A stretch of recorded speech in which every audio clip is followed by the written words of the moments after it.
হয়েছে। আজকে কয়েকটা গাঁদা ফুল নিয়ে রেসিপি বানাবো।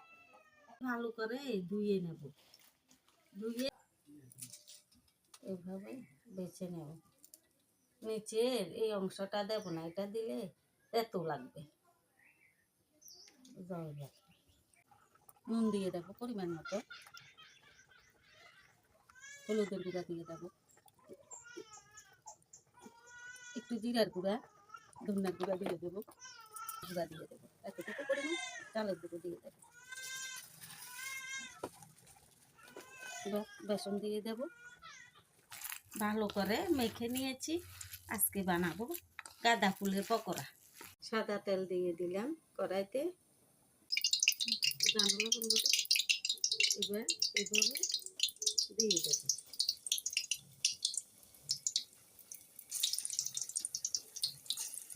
তো দ্বিতীয়বারও এগুলো ভেজে দিলাম।